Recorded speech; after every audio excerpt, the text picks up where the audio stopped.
Auf unserem Weg durch den Norden von Deutschland sind wir in Friesland unterwegs. Wir sind hier in Neustadt-Gödens. Das Dorf gehört zur Gemeinde Sande. Keine 20 Kilometer entfernt liegt Wilhelmshaven, 30 Kilometer sind es bis Wittmund. Bis vor 50 Jahren hat das Dorf noch zu Ostfriesland gehört. Heute gehört es zum Landkreis Friesland. Neustadt-Gödens nennt sich selber das schönste Dorf in Friesland. Ich muss zugeben, Neustadt-Gödens hat seine Reize. Wir gehen jetzt die Kirchstraße lang, sie durchquert fast den ganzen Ort. Etwa 1200 Einwohner hat das Dorf. Wir sind hier südlich von Sande. Früher gehörte das Gebiet zur Herrlichkeit Gödens. Eine Herrlichkeit, so nennt man das Gebiet, das im Mittelalter einem Lehnsherren gehörte. Die Herren von Gödens, das war damals die Familie von Friedag, residierte hier auf Schloss Gödens. Das ist eine ehemalige Wasserburg, die liegt etwas außerhalb vom Dorfzentrum. Um 1500 baute man hier am Jadebusen Deiche und ein Siel. An diesem Siel entstand dann ein Dorf, Neustadt-Gödens. Das Dorf entwickelte sich gut. Man lebte hier von Handel und von Schifffahrt. Aber einige Jahrzehnte später bauten die Oldenburger Grafen, die unter anderem wegen des Zolls Streit mit den Ostfriesen hatten, einen neuen Damm an einer anderen Stelle. Dieser Damm schnitt aber Neustadt-Gödens nun vom direkten Meerzugang ab. Deswegen gab es dann einen langen Rechtsstreit. Inzwischen war das Ende der Schifffahrt in Neustadt-Gödens gekommen. Stattdessen lebt man nun von Handel und von der Weberei. Wir sind jetzt hier am ehemaligen Sielhafen. Nach der Eindeichung, das war 1544, baute man ein Siel, durch das man das Land entwässerte. Auf Meerseite baute man einen Hafen. Das Hafenbecken sah früher wohl anders aus, nehme ich an. Die Schiffe fuhren bis nach Emden, Amsterdam, Bremen, Hamburg und bis in die Ostsee hinein.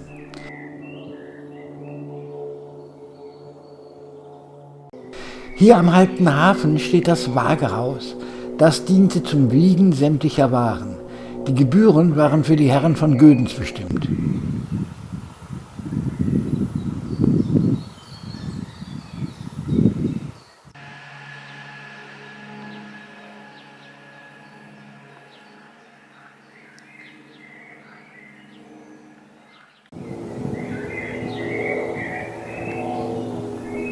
Am Haus steht, dass es 1580 gebaut wurde.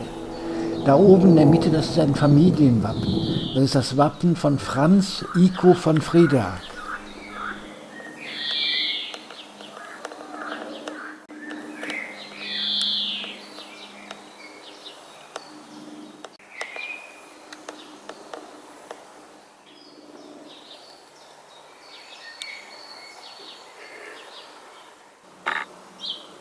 Wir gehen jetzt wieder über die Kirchstraße ans andere Ende von dem Dorf. Da steht nämlich das Landrichterhaus. Heute ist hier ein Museum drin. Neustadt-Gödens gehörte ja zur sogenannten Herrlichkeit. In einer Herrlichkeit besaß der Lehnsherr die niedere Gerichtsbarkeit. Das heißt, er setzte dazu einen Landrichter ein. Ja, und hier sprach er Recht. Von 1600 an war hier fast 200 Jahre lang das Landgericht. Mitte der 80er Jahre richtete man im Haus ein Museum ein, das geht um die Dorfgeschichte. Hier gibt es öfter Wechselausstellungen, ich zeige euch mal ein paar Bilder. Hier ist eine zum Thema Vereinsleben in Neustadt-Gödens. Und hier hören wir von Friedrich Ernst, ein sehr interessanter Mann. Leider habe ich kein einziges Bild von ihm, aber ich erzähle mal was über ihn, während ich hier noch weitere Aufnahmen zeige. Der Mann war nämlich der erste Siedler in Texas in den USA. Durch ihn entstand in Texas, das damals noch zu Mexiko gehörte, der sogenannte German Belt, also der deutsche Gürtel. Er zog nämlich tausende deutsche Siedler nach Texas.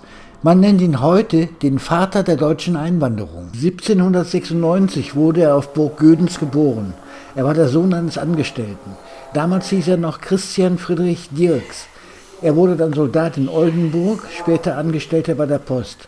Er soll Geld veruntreut haben und wanderte mit seiner Frau und 5 Kindern nach Amerika aus. Hier nannte er sich nun Friedrich Ernst. Er und seine Familie wurden die ersten deutschen Siedler in Texas. Das gehörte damals noch zu Mexiko. Er bekam Land in der nordwestlichen Ecke des heutigen Austin Country. Es bildet den Kern des German Belt, des deutschen Gürtels. Es muss alles sehr einfach und ärmlich gewesen sein. Ernst schrieb aber Briefe an Bekannte in Deutschland und lobte das Land und die Möglichkeiten für Siedler über alles. Seine Briefe und ein Buch mit dem Titel Reise nach Texas, das aufgrund seiner Briefe erschienen war, lösten dann eine Auswandererwelle aus Deutschland aus. Alle wollten nun nach Texas. Friedrich Ernst wurde so etwas wie ein Willkommensbotschafter, eine Anlaufstelle für deutsche Siedler. Rund um sein Anwesen entstand eine kleine Stadt, die nannte man Industry. Industry gilt heute als älteste dauerhafte deutsche Siedlung im Bundesstaat Texas. Ernst betrieb eine Poststelle, ein Hotel, betrieb Landwirtschaft, baute Tabak an und stellte Zigarren her. Friedrich Ernst starb 1848. Heute hat Industry um die 300 Einwohner. Man findet hier das Grab von Friedrich Ernst und im Ernst Memorial Park steht das Postamt, das die neue Gemeinde damals versorgte und Anlaufpunkt für deutsche Auswanderer war. Ja, inzwischen sind wir wieder auf der Kirchstraße unterwegs. Mit Friedrich Ernst schrieb also ein Einwohner von Neustadt-Gödens Geschichte. Aber es gibt noch weitere historisch interessante Personen. Das Ehepaar Franz Iko von Friedag zu Gödens und Margarete Elisabeth von Westerhold nämlich. Nach dem Dreißigjährigen Krieg hatte man im Religionsfrieden von Augsburg nämlich den Landesherren das Recht gegeben, für alle Bewohner ihres Herrschaftsgebietes die Religion festzulegen. In Ostfriesland wurde das nicht von Grafen und Fürsten ausgeübt, sondern von den einzelnen Territorialherren. Die bestimmten in den Herrlichkeiten, welche Religion man anzunehmen hatte.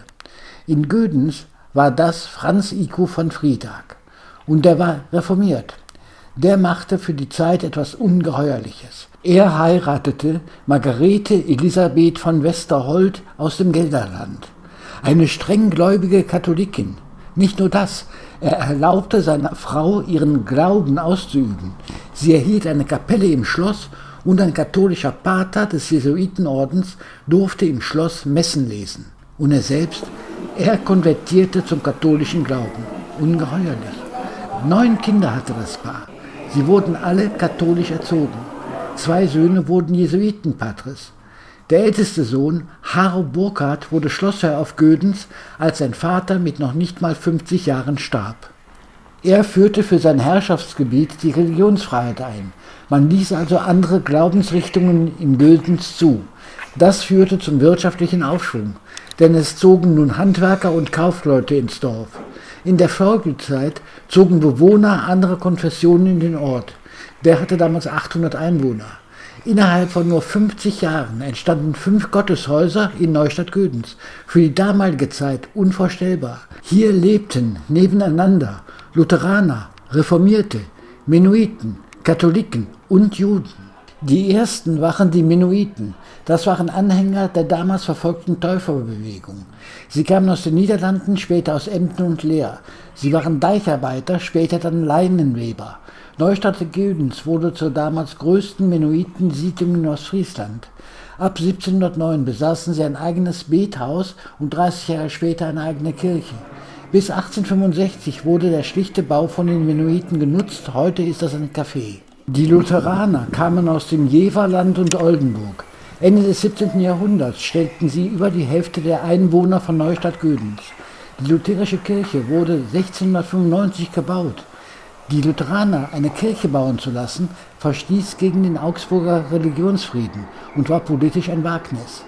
Neustadt-Gödens gehörte zur reformierten Kirche, weil sich die Herrlichkeit Gödens der Lehre Calvins angeschlossen hatte. Alle Bewohner der Herrlichkeit waren gezwungen, den reformierten Glauben anzunehmen. Aber den anderen Glaubensflüchtlingen gegenüber war man tolerant und ließ sie ihren Glauben leben. Die Reformierten erhielten 1715 eine eigene Kirche. Heute sind in dem Gebäude Ferienwohnungen. Die ersten Juden siedelten schon im Dreißigjährigen Krieg in Gödens. 1708 erhielten sie die Erlaubnis zur Errichtung eines Friedhofs und einer Synagoge. Mitte des 19. Jahrhunderts war jeder 4. Bewohner des Ortes jüdischen Glaubens. 1852 wurde ihnen auch der Bau einer Synagoge gestattet. Die hat man dann früh genug an einen Privatmann verkauft. Dadurch entging sie den Novemberpogrom 1938. Das ist übrigens die einzige Synagoge im historischen Ostfriesland neben der in Dornum. Heute ist da, glaube ich, ein Museum drin.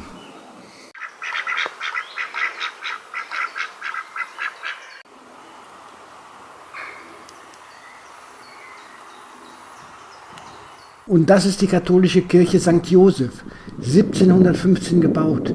Sie ist die erste katholische Kirche in Ostfriesland nach der Reformation. In Neustadt-Gödens war auch ab 1692 die erste katholische Missionsstelle im sonst protestantischen Ostfriesland. Die ersten Missionare waren Jesuiten, dann kamen Franziskaner.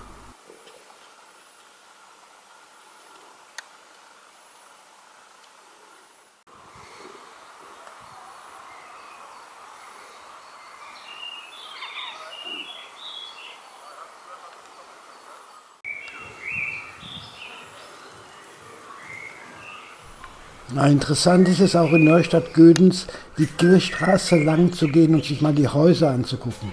An den Häusern gibt es historische Schilder, Namen, Berufe, Giedezeichen. Sehr interessant.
Das war's aus Neustadt-Gödens in Friesland.